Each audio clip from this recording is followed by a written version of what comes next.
extra special live on the street interview for none other than the March for Life 2022. I am here and I'll be talking to people from all over the United States and some from other parts of the world who came here to march in solidarity for something that matters. So, more to come. Stay tuned. God bless.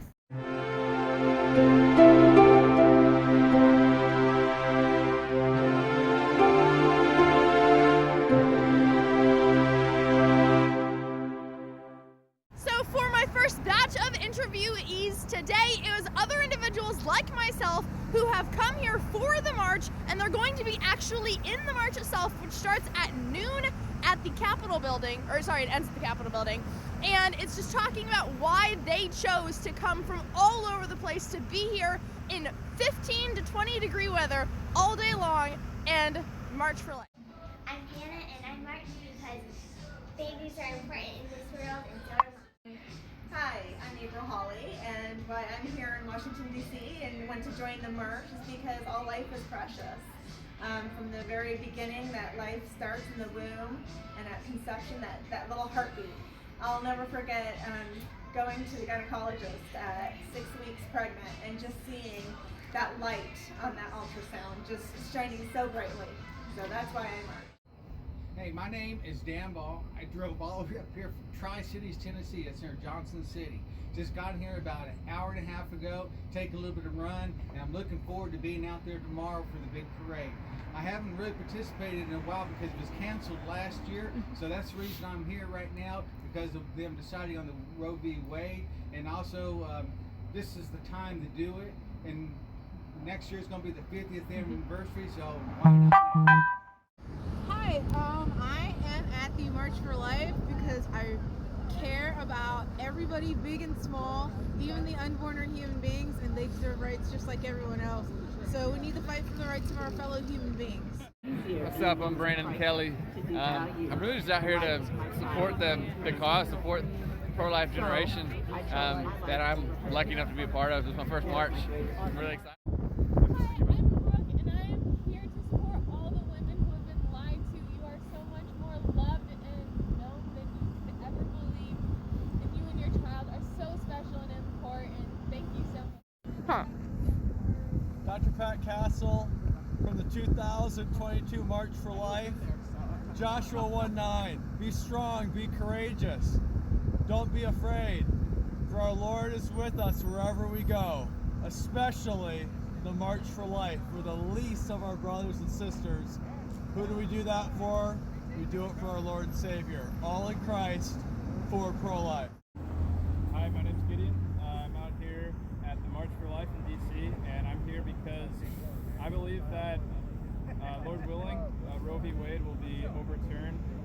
Lord willing, abortion will be banned one day in this country.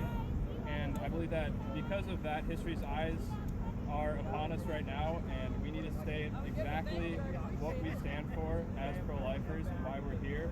And I'm here to do that today. I'm here stating that life starts at conception because God says life starts at conception, and God is the author. Hi, my name is Joe. I'm here to support the pro-life march. The reason I'm supporting because I think every life is precious and it should never be taken away ever. Hey, I'm Karina, and I'm pro-life because life starts at conception, and I'm here because of the last year of Roe v. Wade. Hi, my name is Nehor, and I'm here for all the people who have been lied to about abortion and how it's harming all of our communities, regardless of who they are. They all die, and they don't have the right to life that we have. So I'm here to march for that and to help all communities and all diverse communities being able to have the right to. Hi, I'm Samuel Green with Reason for Life, and I'm marching for life because every life is precious and deserves protection. We need to end abortion. Hi, my name's Tom. I'm here at the March for Life in Washington, D.C. I'm here to make it known that the pro-life generation is up and coming. We're going to take over, and Roe v. Wade is going to get overturned, and we're so excited. Lacey Miske, L-A-C-Y-M-I-S-K-E, and I'm marching because I chose life in 1999 for my daughter who's 22 now. That's amazing! I'm Mary Logan Miske. I am the daughter of Lacey, and I am marching today to march for the voiceless and the most vulnerable because as a former baby in the womb, I want to march for their rights. Wherever my Nick Reynosa. I'm an agnostic, but I'm passionately pro-life. I'm from California. This is my third time coming here. I've been in the pro-life movement 10 years, and I'm here because I believe that abortion is violence. It just objectively is, and I feel it's unjustified violence, and it's happening on an astronomical scale. So we're out here to do our duty to be here for women and children, give them non-violent options and support them and help them choose life. And it doesn't matter if you're Christian, if you're Muslim, if you're Jewish, if you're agnostic, if you're atheist, we can all agree that violence is wrong and that we should help women in need and help unborn children fulfill their potential. So that's why I'm here, and I'm really grateful to be a part of this diverse. Hi, my name is Sami Parker. I'm with Live Action, and I march because if we don't stand for the preborn, then who? Now for my second batch of interviewees, these were people I met along the way during my trip here to DC who for whatever reason couldn't be part of the march itself, but they are proudly pro-life as well, and they wanted to tell you why. I'm 100% pro-life because I believe that life starts from the time of conception, and I believe that we murder, in my own opinion. So I support pro-life because I believe that it starts at conception, and that child doesn't have a say-so, and you shouldn't take that right away. And every child is born to, everybody's here for a purpose. So I take that away from them before they even have a chance of life. Hi, I'm Parker Roush, and I'm pro-life just because it goes along with my faith in Christianity and just how important every life is, and just that life out of conception, just that, and with that every life deserves to get to live. Hi, my name is Tanna Roush. I'm from Atlanta, Georgia, and the first reason I'm pro-life is because of faith reasons. I believe that life starts at conception as soon as God creates that baby. The second reason is we actually are an adoptive family. We have 5 adopted kids, 4 adopted from China, 1 adopted domestically. All with special needs. One of our daughters has Down syndrome, and we just believe that every life is created for a reason, and every child deserves a family, and more Christians need to step up and adopt these kids into their family, but for sure, every life deserves to. Hey, I'm Walker Krennick, and stop killing babies because they're still people. Okay, the next portion of the man on the street stuff, I want to show you guys how many people are here just at the very beginning. This isn't even counting the stragglers who are still coming in from every single direction. Look at this. It's incredible. Easily multiple thousands of people here right now, and we got people coming in from every direction right now.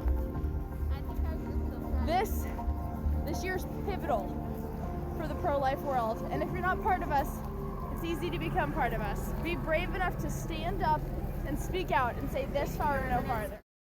Okay, y'all, this is the view from the very front lines of the march. I am so excited.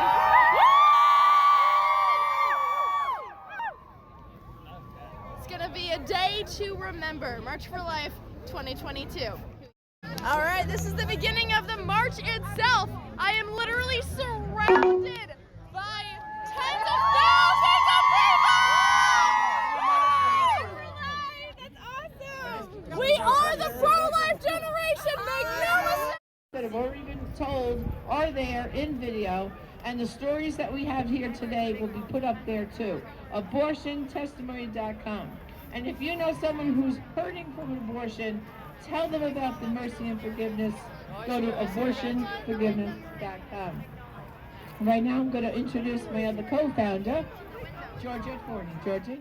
So I was at the front of the march, which was kind of neat, but let me just show you how many people are still marching, because I stopped marching like easily 20 minutes ago, and I've been headed back basically the whole time.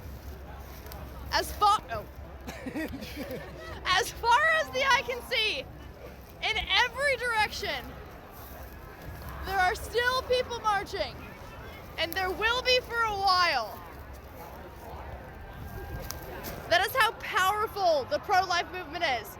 We're not giving up, and we're not shutting down, and we will not be quiet, because this is the fight of a generation, and it matters. And now for the recap of some really interesting things that we notated. Joining me for this portion will be my fellow pro-life warrior who you've seen on this channel before. Her name is Faith Adams. Alrighty. Hello, everybody. It's, of course, your girl, Rebecca David here, and y'all recognize Faith? Oh my gosh. We just finished doing the March for Life, and so we wanted to give you guys a download of the 5 most prominent things that we noticed, both independently and conjointedly as we were talking throughout the event, because we were there from the very first volunteer shift, which was 7 in the morning at 15 degrees. But that's how dedicated we are to this, to the very end of everything, whenever they were, you know, wrapping up and cleaning up and all that good jazz. And there were a lot of really neat things that we noticed. And forgive the whole I'm still bundled up. I don't do well with the cold. I'm a Texan. So she's from Maine, so she's like, it's springtime. Yeah. So, but hey, props. They gave us these really neat orange beanies, so that was fun. Okay, so let's download. Top 5 things that we saw and we're like, wow, this is incredible to us. Yeah. Itinerary item number 1, the quantity of young people. People who, you know, were still in high school, people who were, babies. Literally, there were actual babies at this thing. There was also just the sheer number. I would even go as far as to say that, like, college kids are youngins, because, like, we're both college kids, and we're by no means, like, we're grown-ups, but we're not, like, grown up, if that makes sense. We're not, like, in our 30s or anything yet. So, I mean, I feel like by 30, you probably have a little bit more of, you know, stability and, like, knowledge about life and existence and how to do all that. Yeah, we're still figuring it all out. We have no idea what we're doing. Actual facts. So, the sheer quantity of young people, which was impressive to us because a big part of, like, the sloganing that we do, especially for live action, is that we are the pro-life generation. Like, this is the post-Roe generation. And so to see so many others our age and much younger. The upcoming generation. Yeah, There's absolutely. just so much hope for the future and for even our own kids someday. Yes. Like, I mean, incredible. I'm hoping that this will be something that's resolved by the time we have children. Oh, for sure. But, you know. But it's so cool to see that passion, though. Absolutely. Yeah. As I like to say, hope for the best, but prepare for the worst, just in case. Hoo-yeah. So that was number 1, which we thought was absolutely incredible.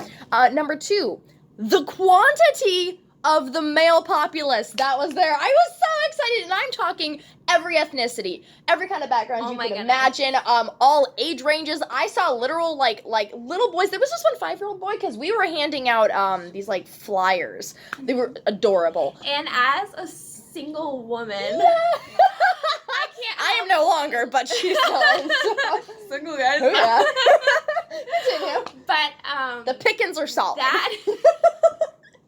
That's something I look for in a man. Yeah, I couldn't be with someone who wasn't pro-life. No, so to see that, I'm like, oh my goodness. Absolutely. There's a whole bunch of them, so that's incredible. Yeah, there's hope still, but it was amazing. I remember, I will not ever forget it. I was handing them out, and it was when, like, the second volley of people really started to come through at roughly 10:00, which is 10 a.m. for y'all who don't speak 24-hour time. But there was this family that came through. They got off the bus and they came through, and there was this. I was handing it out, the flyers out mostly to the adults, because I didn't know if, like, the moms wanted their kids holding these big flyers, because a whole bunch of different reasons. But this, like, 5-year-old boy, couldn't have been older than 5, maybe 6 or 7, comes up to me, stretches out both of his arms, and goes, "Can I have one?"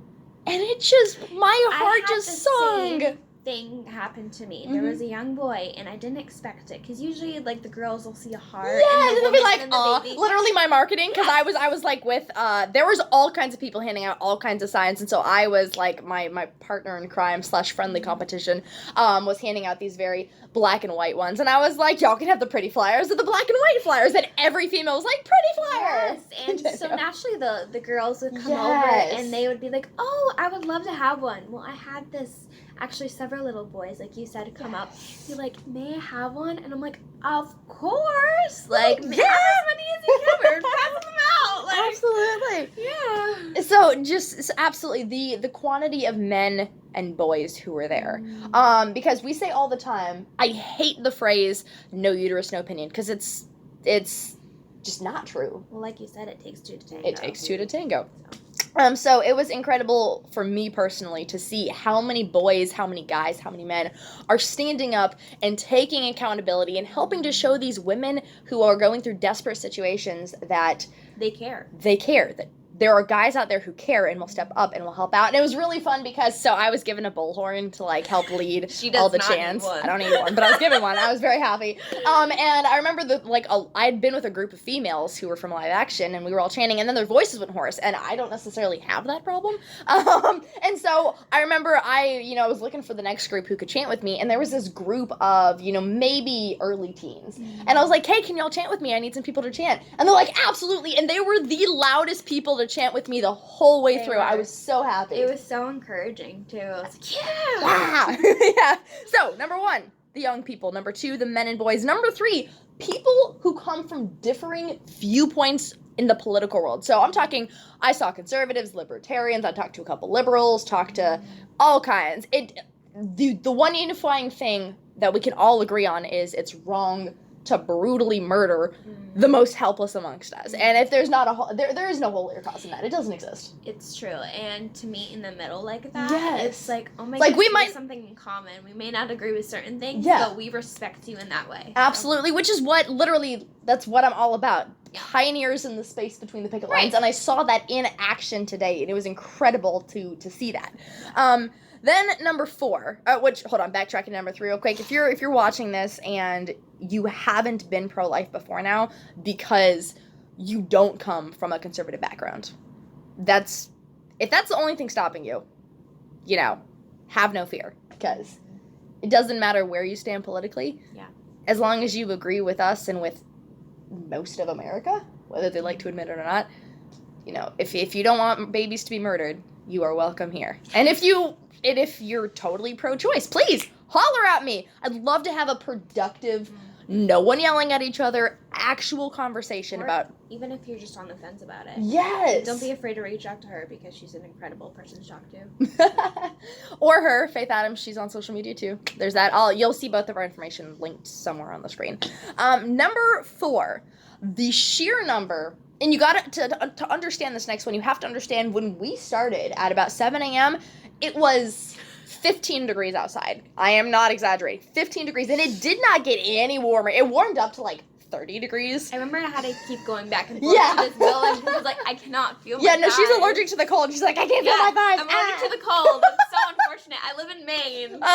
Which is why I'm convincing her to move to Texas. So there's that. But just the number, like, to be out there at 7 in the morning when it is like 15 degrees colder than freezing, that is a level of dedication that really warms my heart. Because when it comes, like, for us, we knew from the get-go, we're like, literally, you could she must have been so frustrated. Every single thing, they're like, could we volunteer? Like, we need volunteers for this. I didn't even know what it was. And I was like, I'll do it. Yes, and I was like, okay. And then she's like, I guess I'm doing it too. We're a team, so, But it's so worth it, because absolutely, compared to what the babies are going through. Oh, 100%. So. And if us being out there, at 7 a.m. in the morning, or like last night, we were out just literally, because we were down in the lobby of our hotel last night for about an hour and some change. And then they're like, hey, you can't be here doing this. And so we're like, okay. And so we went to the bus stop. We literally went to the bus stop that's down the street from the hotel. And we were just handing out flyers to anybody who wanted one. Yeah. And we,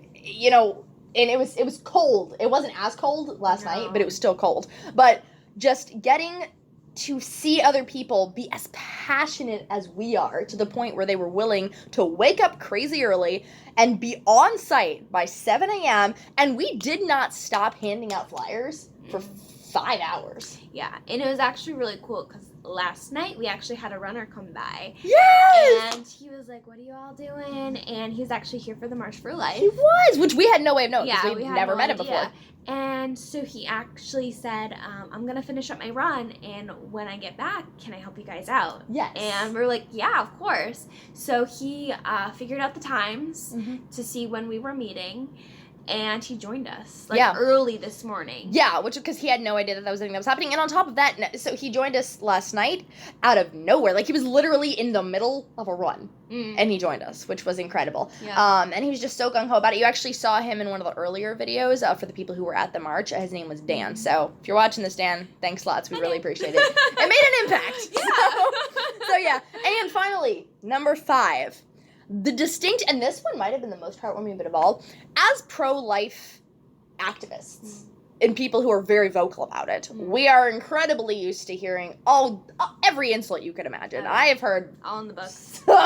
Anything you can think of, we've probably heard before. Interesting one. Right? Like, that doesn't make sense, but okay. There you go. Yeah, so we've heard it all. And so personal attacks are nothing new to us. But it was so incredible that both last night whenever we were handing out flyers and today, for those 5 hours that we were out there, just handing out flyers on street corners, how few people were hurling insults at us. Like, we got, the middle finger and, there was like name calling stuff, the usual. Right. But there was a distinct lack of it. And that tells me, and this is in the heart of DC, and that tells me that even in places like this, the United States is overwhelmingly pro-life. Oh, yeah. That was really cool. Oh, yeah. And the bonus one, because I can't count, so the bonus one, and the thing that, honestly, and you guys saw it a little bit earlier on in the videos, or in the little snippet videos, but possibly the biggest, and like I said, it was quite literally freezing outside the entire time through. Cool. And I kid you not, the temperature rose just a little bit, and then it went right back down, and we were, like, on our way back. Like, we'd finished because we were at the front of the road, and we were on our way back, and it took a while, like, walking back. It took a while before we saw the end of the line. Oh, yeah. When we were walking back, there were still people marching. Oh, absolutely. And I just thought that, and, we had bands playing, we had people singing, like, Latin prayers and stuff. We had, every kind of thing you can imagine. And it was this incredible camaraderie of people from all over the place. Yeah. Tens of thousands. And if you happen to watch the news on it, I haven't seen the news on it yet, but if you happen to watch the news on it and they were saying anything other than, an intensely large group of people who wholeheartedly believe in the pro-life mission, then the media was lying to you. But, so, just to wrap everything up, so let me recap those real quick. 1, the young people. 2, the men and boys. 3, the differing views on politics who were there collectively, all agreeing that you shouldn't murder babies. 4, the early volunteers, despite the quite literally below freezing temperatures. And 5, the distinct lack of people being awful. And to round this out, I just want to say, if you are out there and you're looking for a sign, you maybe you're facing crisis pregnancy, maybe you know someone who is, maybe you're just confused about all of this pro-life shenaniganry. Maybe you've heard nothing but awful things about us, because like I said, we've heard every name, every insult you can think of has been thrown our way. If that's you and you're watching this, I challenge you to think on why you are against the pro-life world. Do you, whether it's because, you've been taught all your life that the preborn child is not actually a human being, maybe it's because you've heard that us pro-lifers just, hate women, maybe, whatever your reasoning may be. If you're watching this and you're not a pro-life person, I challenge you to question why you are not pro-life, and be honest with yourself. It's okay if it's painful. You can feel free to reach out to either one of us. Then we'll re-tag up there so you can figure out how to get a hold of us. Think on why you are not pro-life if you aren't. And then I challenge you to consider changing your stance on it. Because I promise you, there is nothing more rewarding than being on the side of history. Because we've both sworn that by we will see the end of abortion in our lifetime, because we don't want to just make it illegal. We want to make it unthinkable. And the way to make it unthinkable is to help people to understand what it is and what it does. And on this channel, there's all sorts of content regarding those exact things. But if you are not pro-life, take a moment to ask yourself why. And then ask yourself if those reasons hold up to logic and reason and, morality. And then I would love to have a conversation with you about it. So reach out to me, and let's see if we can find a space between the picket lines. And got more awesome content coming your way throughout the rest of this year. Stay tuned. Be blessed. Greetings and blessings, y'all editing Bex in the house for just a quick moment. I wanted to inform you guys of something I just found out while I was in the middle of editing everything, and it's going to blow your minds if you have not already heard about it. So, the March for Life 2022, those of us who were involved in any portion of the planning process or the volunteer process or any of that stuff, we were expecting tens of thousands of people to show up, because this is not the bicentennial, but it's the year right before that. We're hoping it doesn't get to 50 years, but we'll be prepared to keep on keeping on just in case it does. So, March for Life 2022, whose tagline slogan was, "Equality begins in the womb." Hoo-yah, very true. The number of people who actually showed up blew that tens of thousands out of the water. It was insane. So the actual number of people who showed up to march, 150,000 people. And I'm gonna repeat that again for you. 150,000 people showed up in DC amid all of the insanity of things that's happening with, everything going on in the world and in the United States today. 150,000 of us traveled from all over the place to march in solidarity because we truly believe that equality begins in the womb. And I am so, so proud that we hit those kind of numbers. That's incredible to me. As the Catholic News Agency put it rather succinctly, quote, "A great witness to the sanctity of human life," unquote, was what this march was. So if you were part of it, be proud. And if you're not part of it, if it's still going on, if abortion hasn't been abolished by the year 2023, I promise you we'll be right back out there marching and we could use your help. And in the meantime, I got lots of other awesome things coming up planned for the rest of this year on this channel. So see y'all next week. God bless.